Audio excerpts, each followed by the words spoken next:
Hey, it's Tuesday night. Welcome to the Horror Syndicate Discourse. We have a fun show, short show, because I had a busy ass day today. Apologies. So we're going to talk about some crazy, zany, silly '80s fun comedy type horror movies. Pardon me. And we want to know what your favorites are, what you think of the movies we chose, and we're gonna have some try to have some fun tonight. We'll be with you for the next hour or so.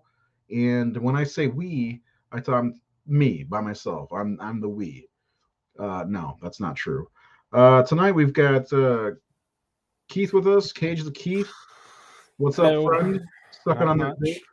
vape. One thing to point out: the movies we specifically chose stuff that's not popular or like Exactly. well known.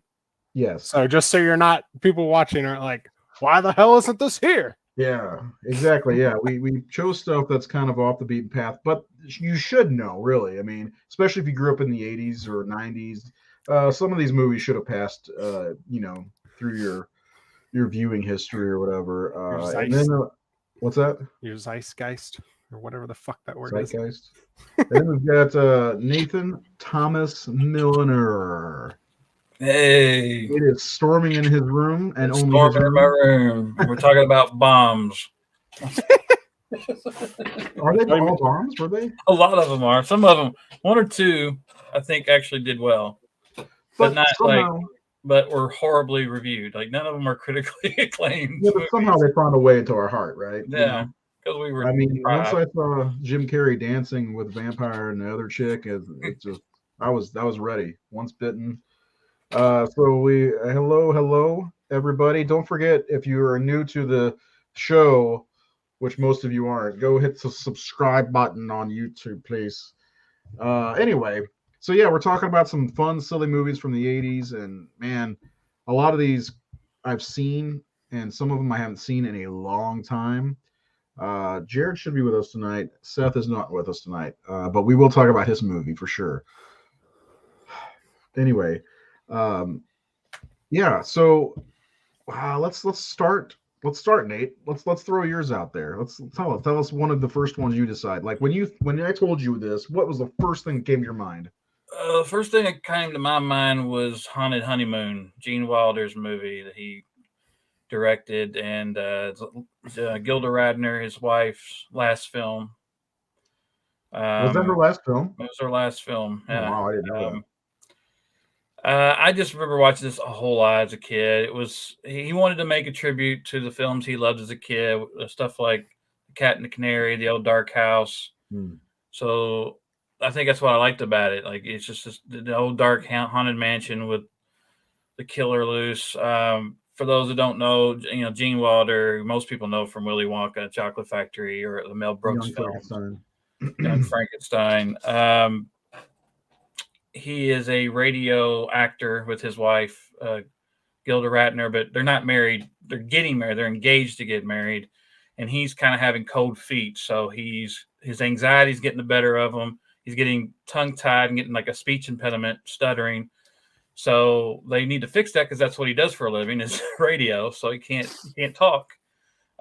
So his uncle, played by I think it's Paul Smith, who played Bluto in Popeye, if anybody remembers. I remember that. He is, I guess, a psychologist or hypnotist or something. He's going to try to cure Larry, is his name in the movie, by scaring him to death. So they invite him back to his childhood home where his parents were killed during a wedding. That's why he has this anxiety. He lost his parents to a storm. Yeah, I remember that. A storm outside. So he's trying to get over that. So they figure like the hiccups, they could scare it out of him. And so he goes back, and the person who lives there is his great aunt, which is played by Dom DeLuise, who's hilarious in it in drag. Of course, he has like all these relatives who want to get, I guess, money from her or for him or whatever. Like, I guess if he gets declared insane or whatever, they get his inheritance. Or it's been a while since I watched it, but I didn't get to watch it before the show. But like Jonathan Pryce plays like his cousin or his brother. I can't remember how they're related. but he's got it out for him, and so all this weird stuff happens. But it's just got this great set of characters. You got great, the butler who thinks that Gilda Radner's deaf because he misheard somebody. He's always yelling at her. I don't know. A while back, me and my costume girl, Barbie Clark, were just quoting it and laughing, doing Dom DeLuise quotes and Gilda Radner quotes, and I don't know. It was we talked about these movies are kind of bombs or movies that are almost forgotten for some. Like if you get into horror, you're probably not like reaching for Haunted Honeymoon right away, but like if you grew up at that time, you did. So like Haunted Honeymoon came out in 1986. It has an 18% Rotten Tomatoes score. Oh, really? That bad? Damn. And it was the last thing Gene Wilder ever directed. I don't think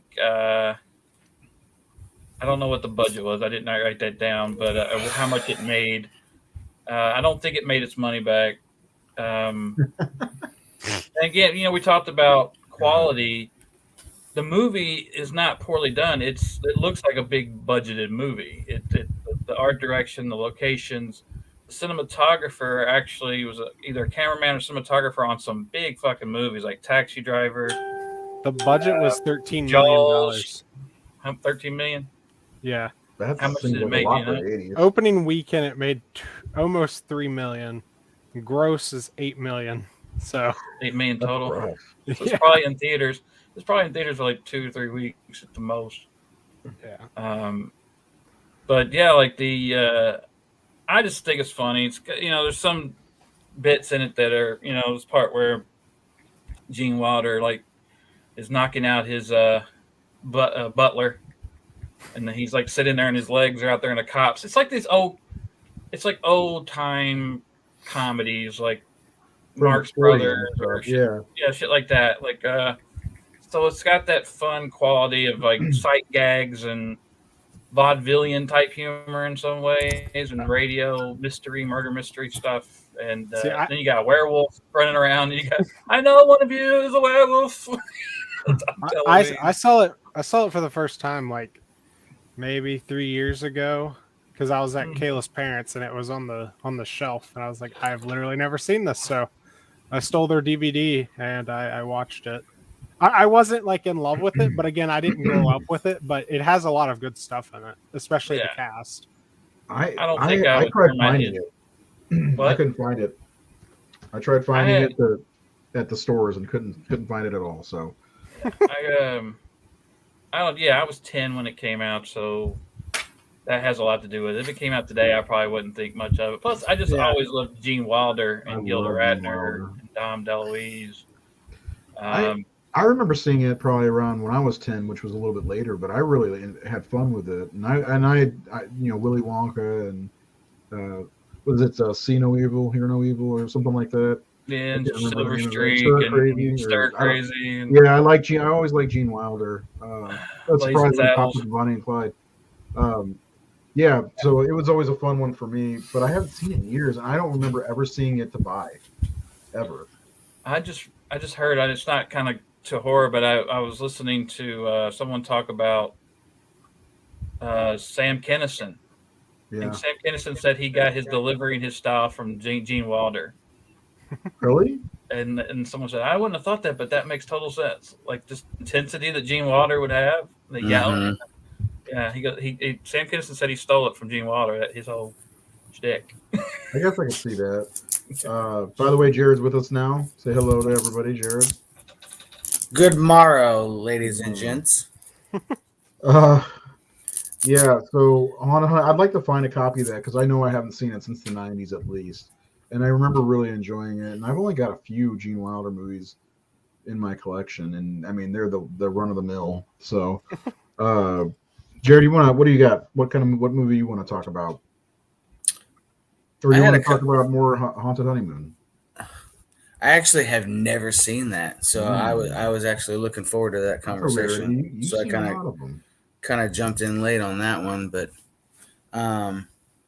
worth the watch. What was one? We had discussed Once Bitten before in our previous talks. I have a couple of pictures. There you go. Oh yeah, that's great. There's Once Bitten. Yeah, I forgot I put these up last week. How But beautiful Jim Carrey is. one of the ones that I remember the most, like around the same time that Once Bitten came out, was My Best Friend is a Vampire, and that a lot of people probably don't even remember. Was that from the 80s? Yeah. Oh yeah. It was a weird one. Yeah, I remember that. I feel like I remember a chase scene in that movie. There was a car chase scene in the middle of it when I don't remember the actors' names in it, but basically the plot of the movie is the high school kid. He's a grocery delivery driver, and he this movie delivers a bag of groceries to a beautiful lady in a wonderful mansion. Kathy Bates is in this? Yep. Wow. Small cameo. Yep. Kathy Bates, like before she was in anything. Oh my god, I remember the box art. I'll pull it up. He gets bit by her, and then basically the entire movie is him coming to grips that he's a vampire, and he has a mentor that tells him, you don't have to drink human blood. We have a butcher that works overnight that can sell pig blood. It's pretty tasty. So it's kind of a fun movie, like for maybe for like the teeny bopper style movies, but he just comes to grips with it's almost like coming to grips with puberty and like hormones and being a vampire at the same time. It's a fun movie. It seems like that. I haven't come to grips with any of those. It seems like that and Once Bitten would be a good double feature. Oh fuck yeah! I wonder if that's you remember that? That's the. Mm-hmm. I've seen that movie. I don't remember much about it though, but I do remember it. But I Once Bitten, I saw more. It's become kind of obscure, don't you think? Because I haven't seen it for forever. I don't think I've ever seen it. It may be the most rare on the list. Do you have that one on DVD, Jared? I do. You do. Of course you do. I do. Oh yeah. I'm looking it up on Amazon real fast because I haven't seen it in a million years. And there's a Van Helsing type vampire killer character. Yeah, it's his the assistant. What's his name? That's David Warner. Yeah, David Warner. Yeah, he was in Necronomicon. I can never remember his name. The DVD's $10. I'm so tempted. I just realized that this there's like 3 vampire movies on our list. Holy shit! There's a 4-pack where you can get My Best Friend is a Vampire, Repossessed, Slaughter High, and Silent Night, Deadly Night 3. I'm in. Yeah, they were a lot of vampire comedies, and I wonder if like Fright Night, because that came out just around the same time that these movies did. 85, right? Before these. I think a lot of the movies on our list are like after 85 or on, like late 80s, really. I guess they realized they can start making silly movies around then. So mine's right on the cusp at 89, so I got it right in there. You barely made the list. The other thing I read, you mentioned Once Bitten. Of course, Jim Carrey, before anyone knew who he was, I think all he had done is maybe like Peggy Sue got married. Peggy Sue got married. Yeah, he wasn't in much before. Oh, Jesus! 4 movies for $10. That's not bad. Go ahead, Nate. Well, one funny thing I read was that with Once Bitten, I think the writer wanted Michael J. Fox to play the lead, and the people who in charge said that guy will never be a movie star. So they passed on Michael J. Fox, who weren't interested in him. Oh man, could you imagine? They need to be a vampire and a werewolf. I was going to say that would have been right around the time he would have done Teen Wolf, probably. Yeah, if that was Michael J. Fox. It's the same year. He was really busy at that time anyway. With it was the same year that Back to the Future came out. I believe 85, right? Yeah. So he was a busy dude back then. It's probably a good thing they didn't go with Michael J. Fox. Now, got him into a contract? What got us talking about this? Was it because I watched Once Bitten a couple weeks ago? I think so. Yeah, I think he threw that out. We started talking about Jim Carrey movies. Remember? Oh no, Nate said Jim Carrey is going to be 60 this year. Yeah, that's what it was. And that's what it was. We started naming off Jim Carrey movies. Yeah, and you were like, Once Bitten was 85, so it makes sense. Yeah, totally. I'm glad we're talking about this stuff because I love that movie. Nightmare Beach is a cheesy, good '80s slasher. That's one I haven't seen yet. Jared, have you seen it? Looks like you have. I have. I've never seen it. I want to say that's a Sean Cunningham one. It looks like, based on the cover art, it looks like a giallo. Well, it's a guy in a motorcycle helmet, if I'm not mistaken, with like a. Oh, I've seen that cover. Yeah, I've thought about buying it. Then I found out it wasn't a giallo. So it is definitely Italian. It's Umberto Lenzi. Oh, then I have to get it. And Claudio Simonetti from Goblin does the music in it. Another thing I saw was that John Saxon, the vampire character that Hutton plays, was written for she was written for Cassandra Peterson to play. Oh, really? Yeah. Oh. I don't know what happened there. Why she didn't. I'll be honest. I'm kind of glad it wasn't her. I mean, because she was already Elvira by that point, right? Yeah.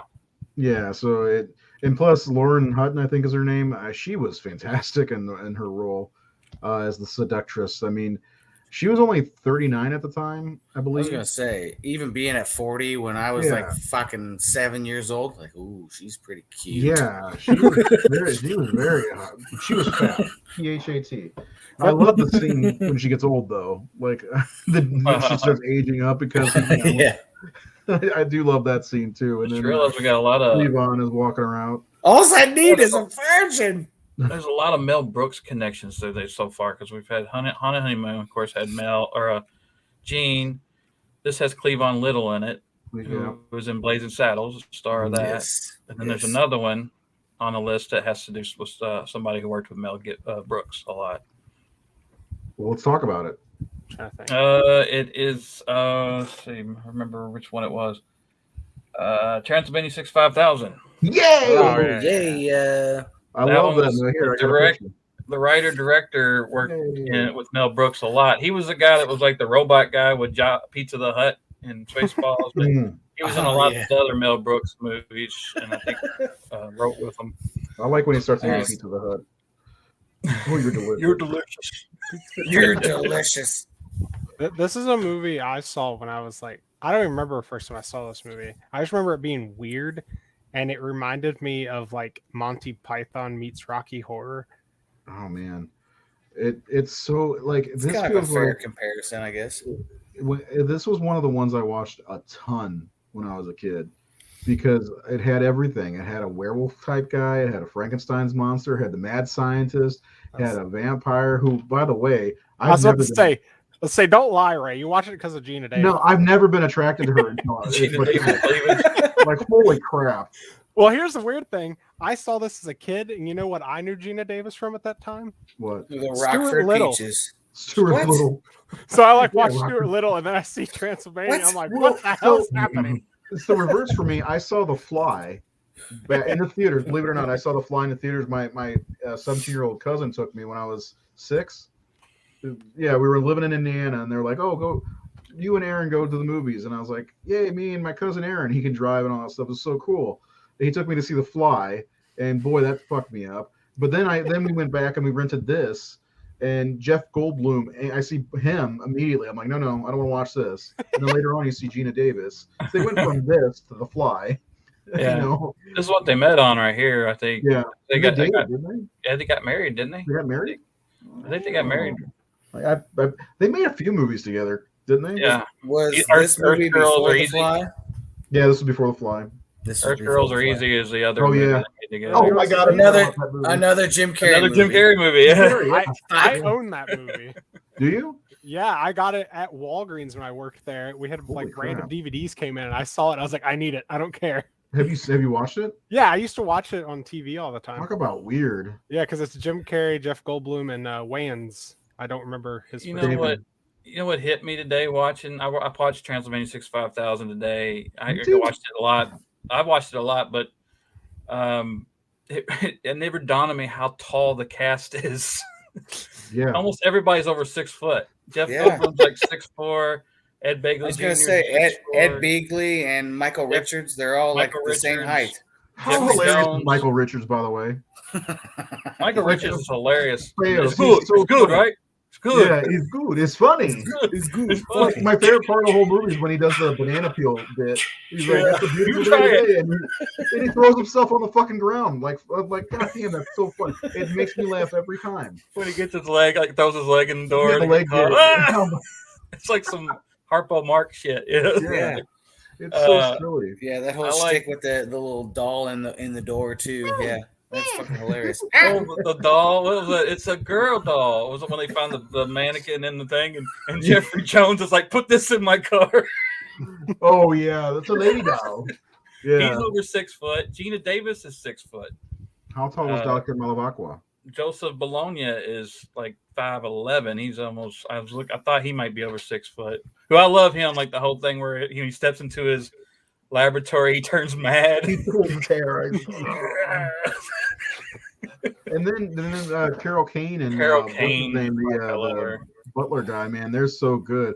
I like yes, when master. Dr. Malavacqua calls him a lowlife, and he goes, "I'm low," and she goes, "I'm lower." Whatever you want, master. She calls him master, and he gets back. Goes, "You know how I hate subordination." It's like fucking butler. My favorite line, though, the one that made me laugh the most when I was watching it today was when Norman Fell's giving him the job, and he goes, "Where are we going? Yeah. Transylvania. Transylvania, where's that? I don't know. It's over there someplace." Yeah. There's a good cameo by Norman Fell in there. I think that's such a fun movie. It's one of the movies I started my brother off with horror. I mean, I never thought of it as horror. I can't for my copy, which I'm really pissed about.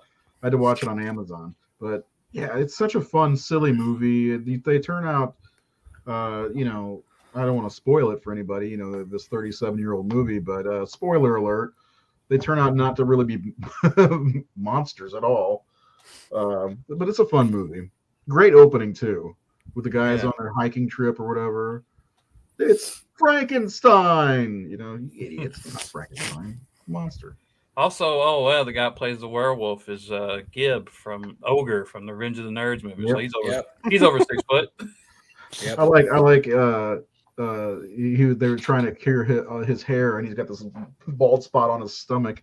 It's like, and then later on shows him, that's a fun movie. It's so silly, and it's got a theme song. That's like Once Bitten. That's another thing I was Transylvania 6. Yeah, thinking of Transylvania. You guys ever seen a movie called Transylvania Twist?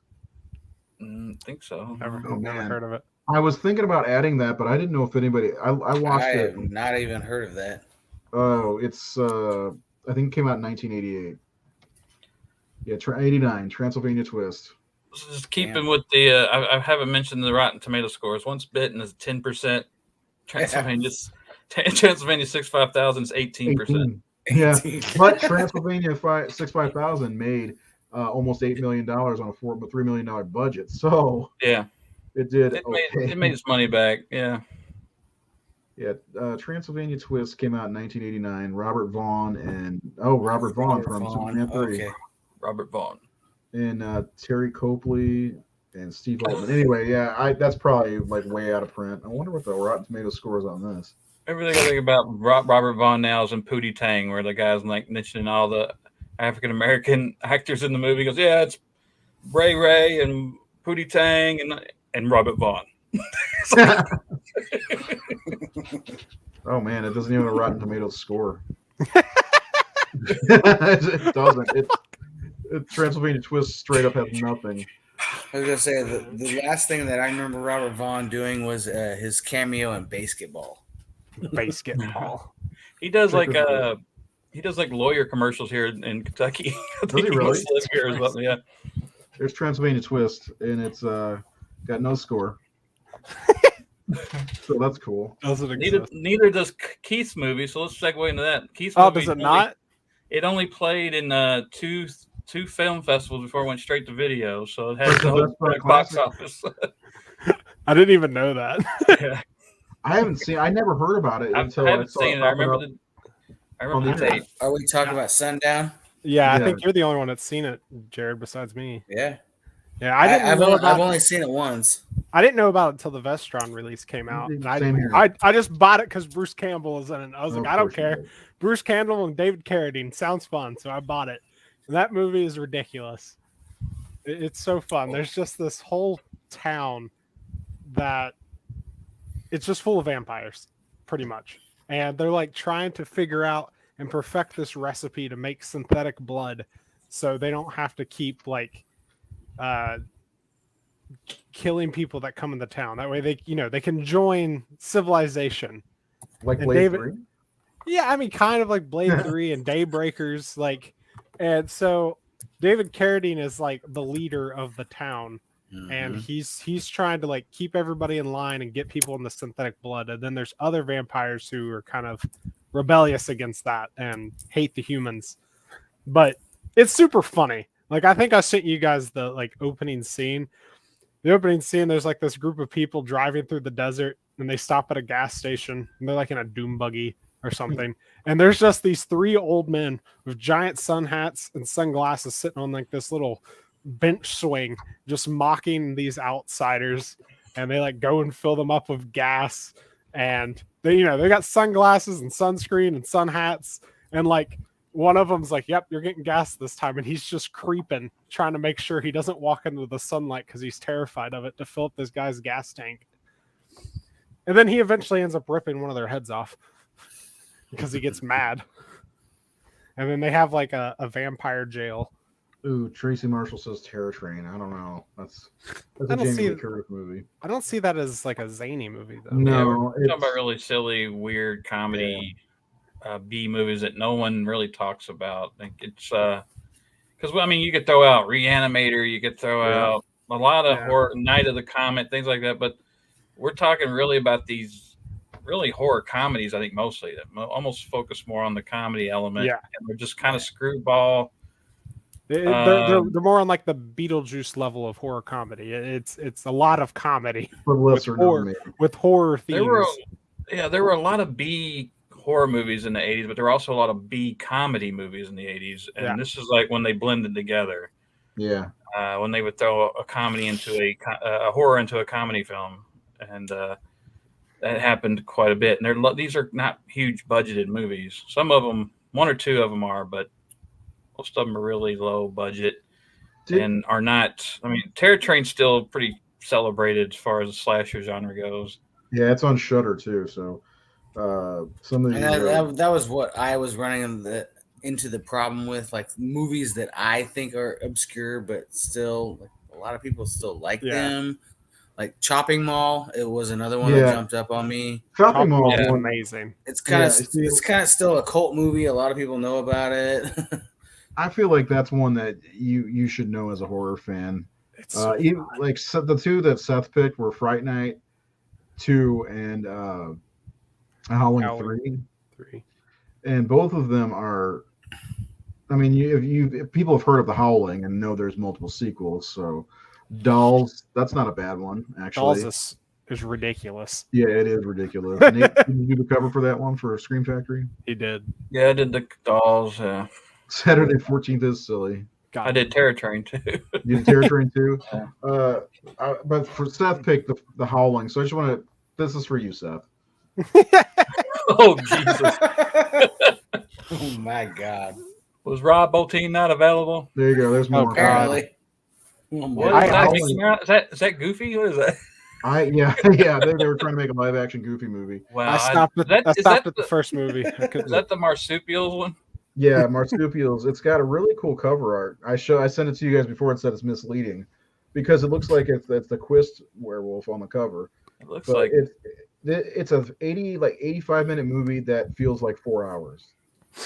It goes in so many different directions. It's not. Yeah, I don't know how Seth likes it so much. Am I back on that, calling you guys each other's names? Yeah, I guess so. Is it a fever dream? Is that what you're trying to say? I don't know what it is. I remember seeing it.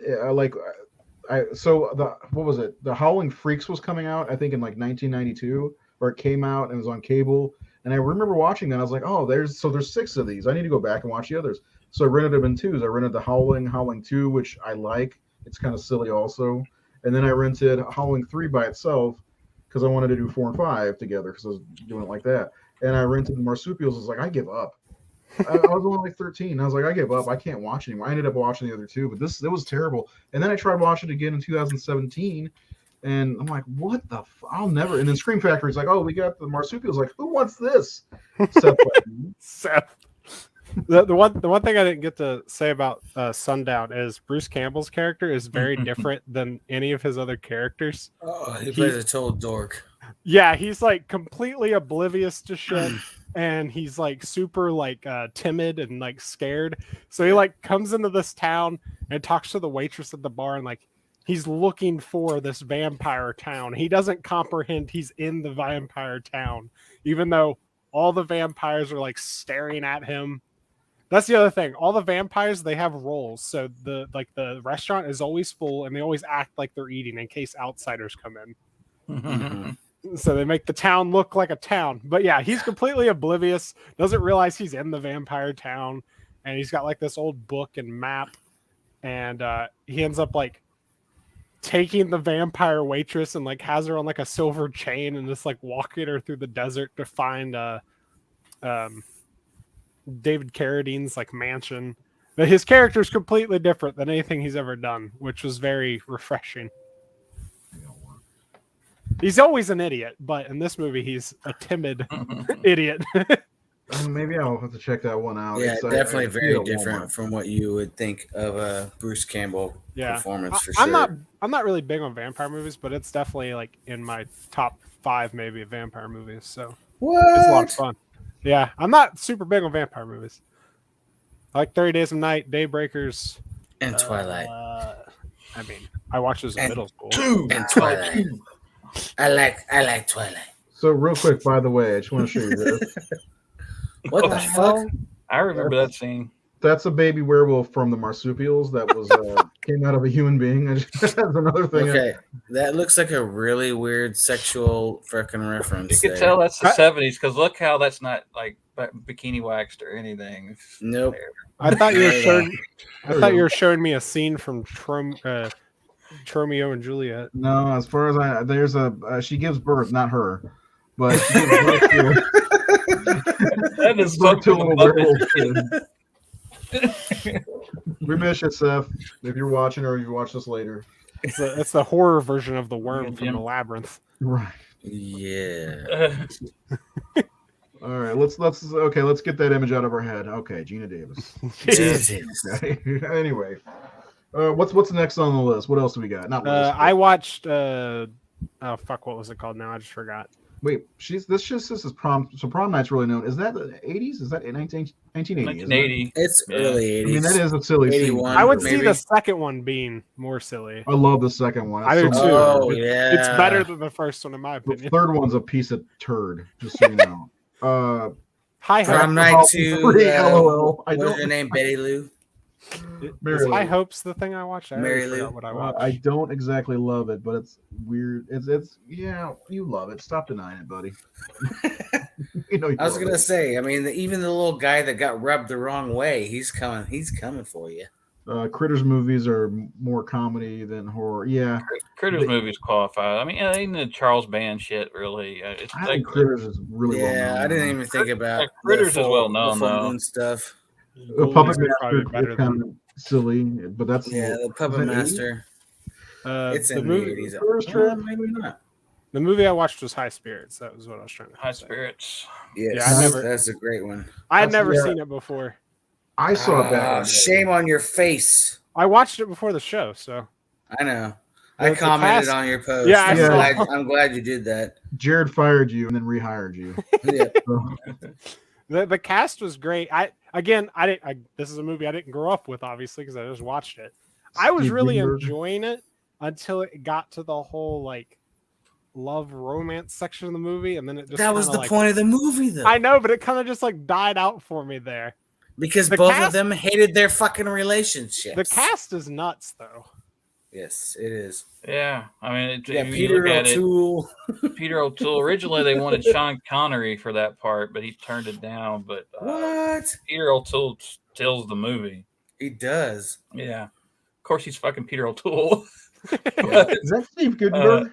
We got Steve Guttenberg, Beverly D'Angelo, Daryl Hannah, Liam Neeson. Yep, Liam Neeson. Me and Kayla were watching. I was sitting there. I was like, I heard him talk. I was like, is that fucking Liam Neeson? Yeah, It had IMDb before anybody knows who he is. Qui-Gon Jinn. And it was, it was directed by Neil Jordan, who did, Interview with the Vampire, The Crying Game, Company of Wolves for Keith or for Seth there. Night of the Creeps, another one I did the cover. Oh, I didn't do Creeps. But we were going to do. Night of the Creeps is a big. It's kind of a big title. Oh, really. It's a big deal. Yeah, we were going to do a commentary on it. I still want to do that. Yeah, I was gonna. I thought about adding Night of the Creeps, but I was like, yeah, everybody kind of knows what that movie is. It's almost reanimator status, in my opinion. I mean, I think a lot of people know Night of the Creeps, especially with the cult status of Tom Atkins now. Oh my god, it's Tom Atkins. That's why people know it. Yeah. It's Jason Lively. It's those. It's all about Jason Lively. European Vacation people. European Vacation is the most popular one. Yeah. Jason's really nice. I should say that he's a cool guy. I like Jason. I like him. I'm sorry. No, but and the thing is, like, funny is, like, I saw European Vacation a lot because I had it on VHS. And yeah. Like, back then, you watched everything you had. So it's like I watched European Vacation so much. So when people said that's the bad one, I'm like, really? I like this. I like all bad of them. about it. I don't know. People think except it's for Audrey. She's the worst one, but we had all of them on VHS except for Christmas. So I'd watch 1, 2, and then Vegas. Yeah, like all the time because I didn't have European, so it was a treat every time I got to see that one. I love the beginning when Clark is dancing in the picking a poker. Oh, the picking a poke. Yeah, no, I'm thinking of when he's on the plane dancing and the sound of music and all that shit. Oh yeah, the hills are alive with the sound of Griswold. The shit's been around for a very long time. When the host is going through the people and he like totally makes out with Beverly D'Angelo. I don't blame him. Gomez Adams. Yeah. Oh yeah, it was John Astin, wasn't it? Yeah. Audrey. Oh, shit, he was in that movie. Fuck. Yeah. Eric Idle. Yeah, Audrey too. Popping up, getting hurt. Yes, Eric Idle. That was fucking funny. That's a great movie. I'm sorry. I like the first one's my favorite, but I think that one's my second favorite. Everybody loves Christmas, and plus Vegas is underrated. Anyway, horror movies. I think Vegas' Vacation is great. I love that movie. Oh, I love Ethan Embry. Come on. Yeah. What is it? Put in a quarter, get a car. Something like that. Papa Giorgio. And Nick Papa Giorgio. The movie's amazing. Plus Republica is in that. The song Ready to Go. I was watching Scream the other day and I heard Drop Dead Gorgeous on there. I'm like, I remember that song. And I introduced it to Helena and she loves it now. So anyway. I put money in, I spun, I want a car. I put money in, I spun, I want a car. So what's next on the list? Thrill me. Well, we can keep with the Fred. We can keep with the Fred Decker thing and go with House 2 because it was a story that he came up with. Oh my god, I love House 2. It's so good. I prefer it myself. I mean, I know it's a rarity. People think the first one's the best, but I like House 2 is better. Oh. House 1 is good, but House 2 is fun, and it's so much fun that it makes the second one way better. I got a funny thing. Terror Threads or one of those Cavity Colors, maybe they put up. They got House stuff coming out from the first movie, and I said, "Call me whenever you put up House 2 stuff." And they said, they commented, "We got you on speed dial." Because I want House 2 stuff. You never see it. You know, the best part of House 2 is the inspector. Is that what he is? Yeah, John Right. Yeah, Nora. Yeah, the voice from multiple Pixar movies. Well, they got Norm for the first movie, and then they got Cliff for the second from Cheers. Mm-hmm. I mean, I love that movie. Just the adventure that you go on, and then like Royal Dano as Jesse, the Gramps. Amazing as the grandpa. So good. Yeah. Yeah, and really the whole cast is fun. Bill Maher's in it. Lar Park Lincoln's in it. Amy Yazbek. Amy Yazbek. Another Mel Brooks alumni, There you go. Robin Hood Men in Tights. She was in Robin Hood Men in Tights, Right. Oh, I love that movie too. God, you're bringing up some movie to watch. That movie has a 7% rating on Rotten Tomatoes. Men in Tights? It did make money though. $3 million budget, $10 million box office. It was awesome. Men in Tights is not one of my favorites. I love everything with Dave Chappelle. Kane Hodder also did special I was about to say on it. Kane Hodder was was he in that one? He was the gorilla, did some stunt work on that movie. Mm-hmm. He got knocked over by that big beefy caveman. The caveman. Yeah. That was a good scene. That whole scene was great. I like whenever they're getting ready to go in, Jesse and his buddy, I can't remember what his name is, Bozo the Death Machine. But they're getting ready to go in, and he's got this Uzi, and he gives Jesse this little tiny gun. What does it do? Light cigarettes? And sure enough, it's a cigarette. I love that Thanks, scene. man. Yeah, He was Jerry Dandridge's day watcher He in Fright was, Night. yeah. Oh, that's right. Yeah. was that like his only 2 movies? I don't remember. I haven't seen him him in anything else other than those 2 movies. And he was There were bad. those He was guys funny. that were like really funny. Like that guy was good in that movie. And like another guy that springs to mind like that was Rick Dukeman in The Burbs. Is so good as Ray. Is he the one neighbor? Oh yeah, Ray. Yeah, he's Ray. And like he did some things here and there. Like he's in Die Hard. He's a guy switching off the power. Things Scary like movie. that. Yeah, but like he's never like. It was like that's kind of the biggest thing he did, where he had like almost a leading role next to Tom Hanks and Bruce Dern. I mean, it's a trio, a comedy trio. The Burbs would totally be on this list if it was not as well known. Yeah, The Burbs is one of my. It's probably my 80s or 90s. Joe Dante movie. It came out in '89. Ah, love The Burbs though. It's a good one. Yeah. One I was thinking when I think of House 2, and I threw this out. I don't know if it's a horror film. Probably isn't. Is My Science Project. Yeah, I still haven't seen that. I bought it because you guys said it was good, and I still haven't watched it. It's a fun movie because it's like the whole dimensional thing where they go into different or the dimensions coming in here. It just reminded me of those definite two. There's definite horror vibes in there at times, especially with some of the dimension stuff that happens in there, and even that scene when they find the whatever the device they use when they're in the was it like a wrecking or I can't remember what it is. It's been a while since I watched it, but I had to see. I was gonna say I don't think I've ever seen that movie. Oh, My Science Project's great. It's like Dennis Hopper, Fisher Stevens. Yeah, Fisher Stevens. What's the guy's name that was in Christine? Stockwell, John Stockwell. Yeah, he's the lead character. John Stockwell. He's like a motorhead, gearhead guy, and he has to do Dennis Hopper's his science teacher, and he says he's not doing well, and he goes, you got to find something. So he goes on a date with this nerdy girl, and they go to this Air Force base or whatever that they actually had a UFO years earlier, and they were supposed to get rid of it. But they get a part of the ship, and it's like it affects time. So like time is leaking into there, so they're like seeing people from the future and dinosaurs and shit. So it's like time is all crazy. It's a real fun 80s comedy sci-fi teen movie. Sounds like right up my alley. That's you've never seen it? You'll dig it, man. Both of you will. I have never seen it. You're gonna both of you, Keith and absolutely gonna love it. It's a fun movie. Picturing Dennis Hooper as a science teacher hurts my brain. Well, Dennis Hopper. First of all, God damn it, he's a hippie. Not this again. He's a science teacher, but he's still a hippie. He's a hippie. He's got long hair and stuff, and he's got. Man, this is trippy, man. He's definitely in his wheelhouse already. Then I still can't picture it. This is even weirder. It's so cool. Let me see if I can find a picture. God, I was gonna say he's either drunk or half stoned in most of his roles, anyways. At that point, because when I think of him, I think of TCM2 and True Romance. Well, one of my favorite movies one of my favorite movies that Dennis Hopper did that is another movie that's kind of obscure. I think Carol Kane's in it as well. Is Flashback with Kiefer Sutherland. Does anyone see that?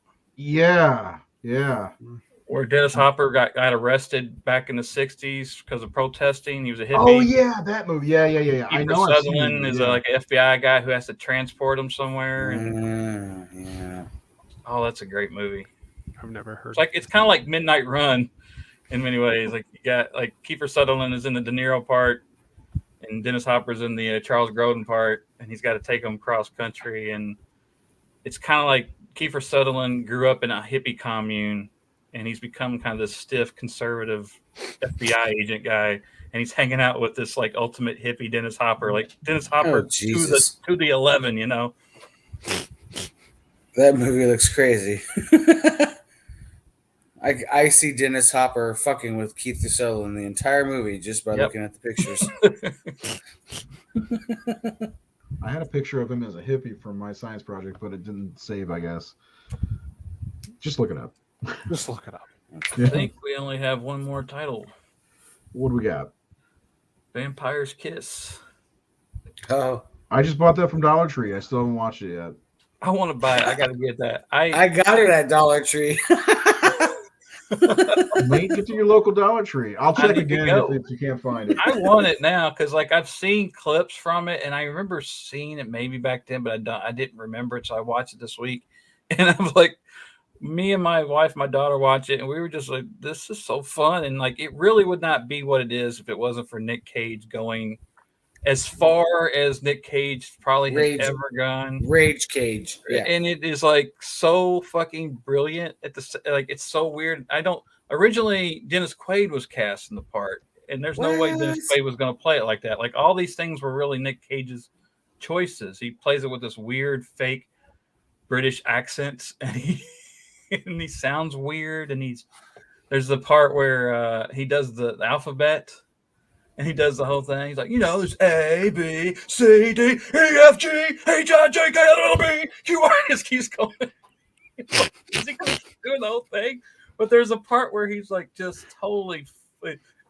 But the part that I was on the floor is he's like just delirious and crazy and out of his head. He's dragging a stick around. Yes, that look right there. He's dragging a stake around. He's bloody, and he's like arguing. He's like having a conversation with a column on the streets. And it's just, my God, he went for it. Yeah, he ate a real cockroach. Yes, too. Yeah, Tracy. Nick Cage really ate a cockroach in that movie. Ate 4, I believe. He had the 4 takes of it. And that's what he had to about him. It was his choice. I was reading an article about it. His choice. He came up. He was supposed to eat like an egg, a raw egg or something. And he said, I should eat a cockroach. And he feared cockroaches. He goes, this should be something I'm scared of. And he did it. And like they were saying, you can't do that. You're going to get sick. So they had to like call a physician and say, well, he gets sick. And then, well, no, just have him drink like some whiskey afterwards. It's full of protein. And so he does. Just drink some whiskey and kill it. Kill it all the bacteria. Yeah, I think I've seen that movie like once a very long time ago. I have very vague memories of it. Now I wanted to rewatch it, but it's not streaming anywhere. So I was like, I'm just gonna buy it here soon and just. I made the comment in the group that it's like American Psycho before American Psycho because he's like, it's kind of, and that is not far off. Because I'm gonna give you guys a fresh take because I saw it for the very first time last night, and Dollar Tree special right there. Fucking weird ass movie, man. Like the original, like the first part of it got me hooked because he has this relationship with his psychiatrist and he has a lady friend. They have a nice time. He comes over and he has Mortal Kombat with a fucking bat. Like that's literally what he says to his psychiatrist. I was in Mortal Kombat with a bat. I could not get that quote out of my head the entire movie. He's going around with like plastic vampire teeth in his mouth. Oh my God. I'm a vampire. And I can't remember her name, but she was in Running Man. Yeah, she was in Running Man. Yeah. But she's a really good actress in that movie, and he just fucks with it the entire time. And like for movies like an hour and 50 minutes, it's kind of a little longer than normal for a movie of that type, but it just seems really long because he fucks with her the entire movie. He's an awful person in the movie. He really is. And then the last 20 minutes, you figure out what's going on. Like, all right. Yeah, don't spoil it. I think I'm going to watch it.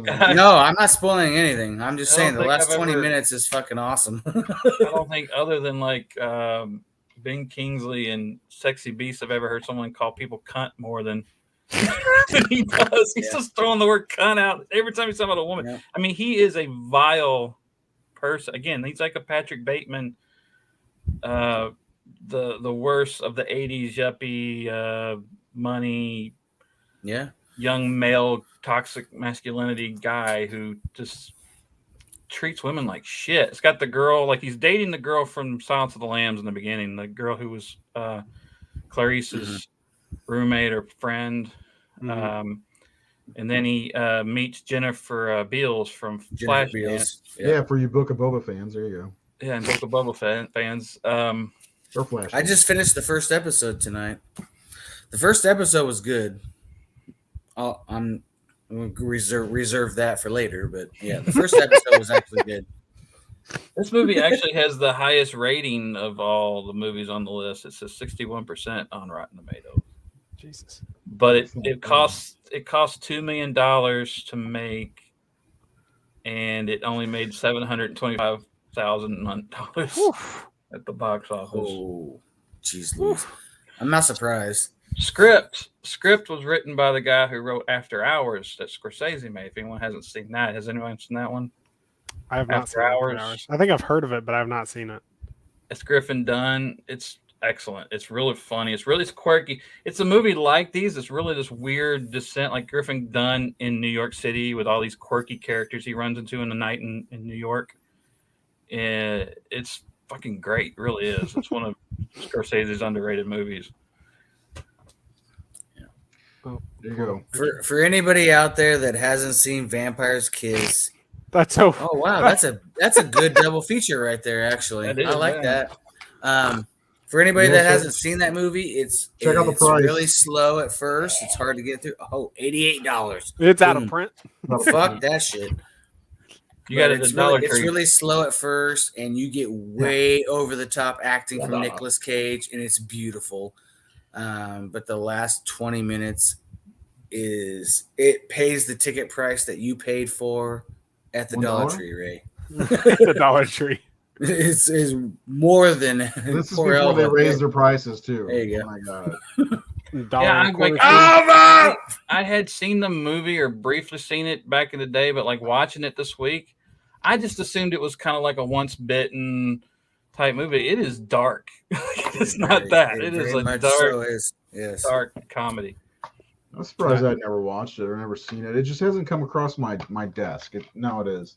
So, when we started the Horror Syndicate, Brian Enright talked about this movie to me. Oh, he loves that movie. Jesus, yeah. I think he loves anything Nicolas Cage, but yeah, he really loves that also, fucking movie. But I'm not saying this movie's stupid. I've never seen it, but Brian Enright, he loves stupid stuff. So anyway, I wouldn't call it stupid. I mean, no, I'm not calling it stupid. I'm just saying, like, in general. Anyway. No, yeah.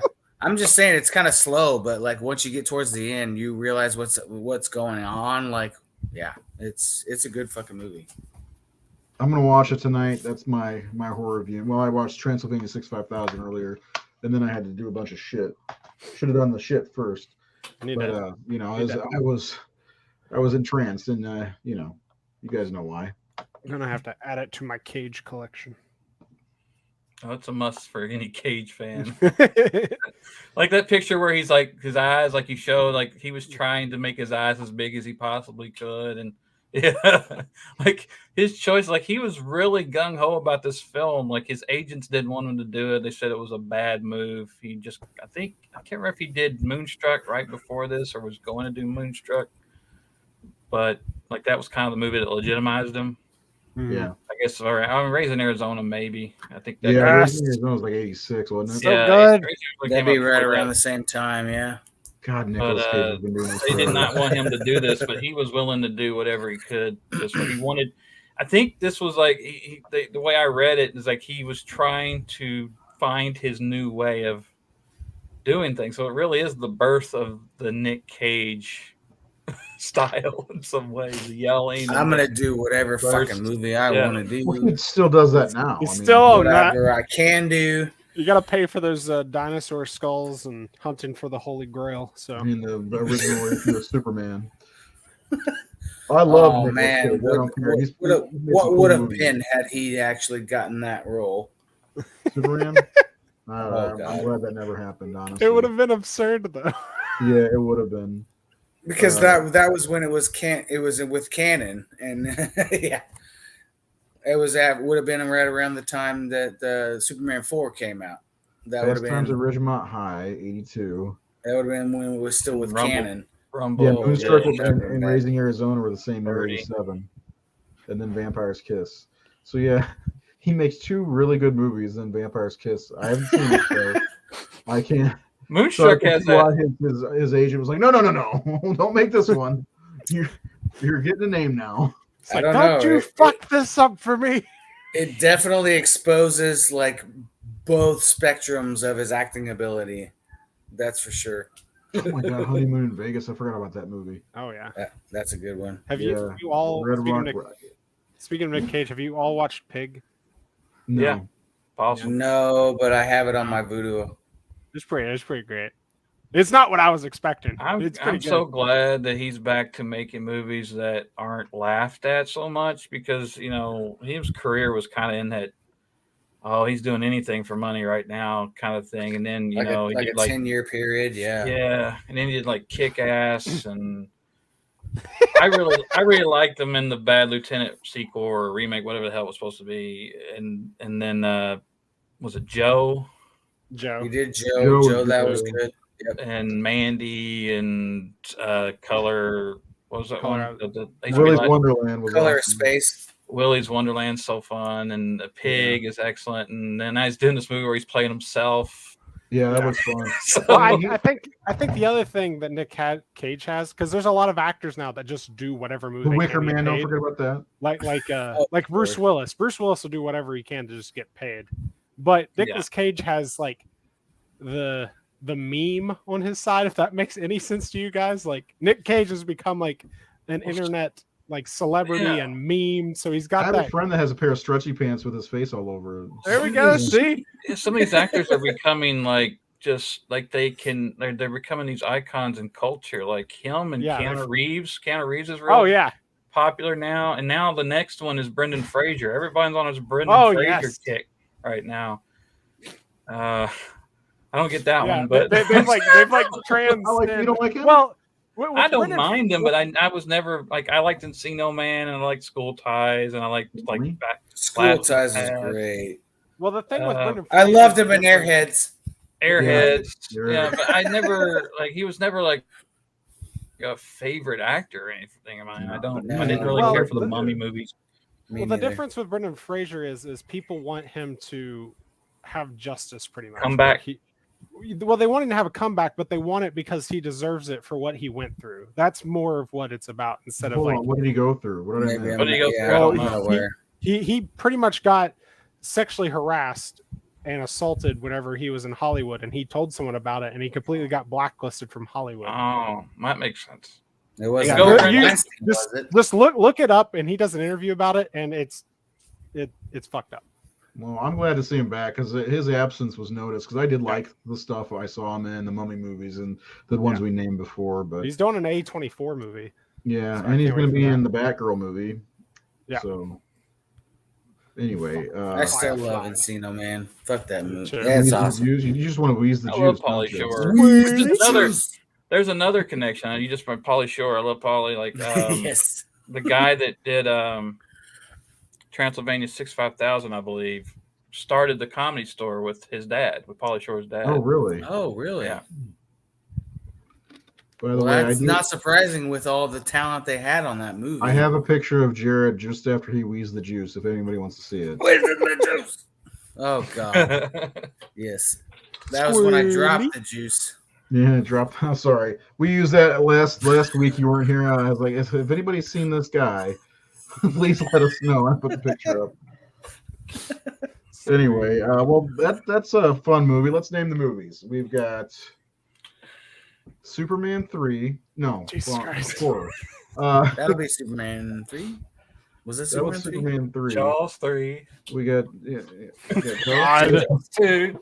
Oh yeah, that reminded me. Jaws 3. That reminded me. They're all like a choir or something. That picture reminded me. I thought about bringing up Angel. One? Yeah, that. I'm singing loud.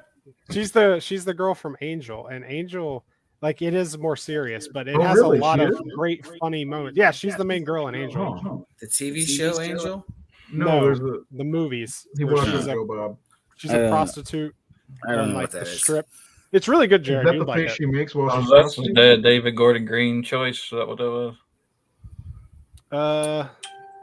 Was that when he was on there? I think so. It might have been. I But didn't watch it. no, I really liked it, and it's got a lot of great characters. It has a lot of funny moments in it.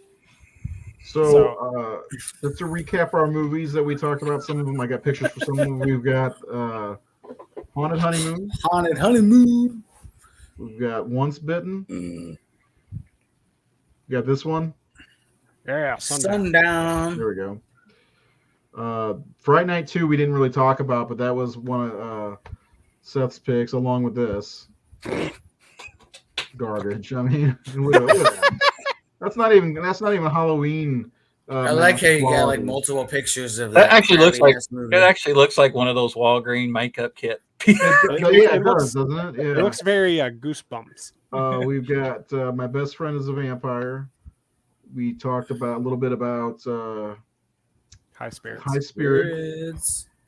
Transylvania 65000, of course. Gosh. And then this one. So Vampire.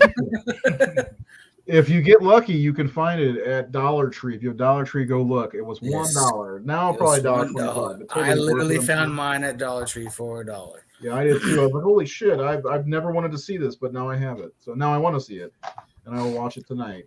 I'd like to add an honorable mention because I know Nate's gonna go here, but Terror Vision. Oh yeah. Fun movie that nobody really talks about from that time. Hilarious. That movie. Remember when we started the Horror Syndicate? I couldn't remember the name of the movie. You said it like traumatized you as a kid. Yeah, it traumatized me as a kid. I had 103 fever for like 3 days in a row, and for some reason, in the middle of all that, I watched Terror Vision, and it's got that big alien monster thing, and it like remember the scene where the kid goes into the bedroom and all the parents are like, it's the monster, but it formed all the parents and like, oh, we're fine, and it's like a weird tech thing. Well, anyway, like I woke up and broke when my fever broke. I'll never forget this. And I had this G.I. Joe sleeping bag that was camouflage. And I woke up and I thought it was a TerrorVision monster staring at me in the face, but it was my G.I. Joe sleeping bag. So that movie scared the shit out of me because of that shit. Anyway, it makes me think of that. What's that one with John Ritter with the TV? Like Stay tuned. I was about to say that. Stay tuned is amazing. Oh, that's great. And you can get a Scream Factory 2-pack with Video Dead and TerrorVision. Yep. That's the one I have. I still haven't watched Video Dead, but I have them. Watch it; it's worth it. It's terrible. It's terrible, but it's like it's still worth a watch, but it's terrible. It's like an independent movie you watch now, but from the 80s. Oh, fuck. That's what it reminds me of. So, yeah, it's got PJ Starks written all over. Stay tuned. Is no Mom and Dad Save the World though. That's true. Yeah, they're both good. Other Jeffrey Jones. I was about to say that's the only bad thing. All these movies have Jeffrey Jones in it. Exactly. I have to think Jeffrey Jones is in Transylvania 65000 too. Yeah, but he got arrested, and now every time I watch a movie with him, that's all I can think about. So anyway, that's our show for the night. We'll come back next week with a fresh up. Hopefully, Seth will be with us. If not, we'll manage to talk about the Howling 3 again, because that's the whole episode next week. If Seth's not here, we're not talking about werewolves. We are definitely no. We are planning on doing 25. Are we doing the top 25 werewolf movies sometime in February? I think is when we're going to do it, because we got to be able to take time to watch some of these movies. I was going to say I might need a minute. I've seen like 6 of them. So exactly. So we got that coming up, and we're going to do. Based off of seeing Scream, Jared, you'll get what we're talking about. Elevated horror. We're gonna do. I'm gonna say from 2010 to now, the top 20 elevated horror. Such a pompous fucking term. It's a pompous title, but you know what? Like movies like The Babadook. What are the movies she named in the movie? The Babadook. I was surprised they said so many. It's like when we did that bitch fit like 3 years ago about post horror. Post horror. Like what the fuck is that even? Elevated horror sounds better though. Post horror was stupid. My brother-in-law took a bunch of his movies and put tape on it and put them on a post. And said, "Is this post horror?" And sent me a picture. Anyway, that was pretty funny. We don't have a topic for next week because I didn't make a list of what we're gonna do. So we'll figure something out. We might talk about the Book of Boba. No, we're not. We'll talk about Boba. For Keith, Jared, and Nate, let's end on a high. Whatever. Have a good night. And I'm not deleting this picture. Is he like eating his hand? Like what? I don't know. No, it's a transformation scene, I believe. But his hand's like right in front of his face. Yeah. It's like, oh my God. Anyway, you guys have a good night. Subscribe to the Horror Syndicate, and we'll see you next Tuesday. Goodbye. Bye.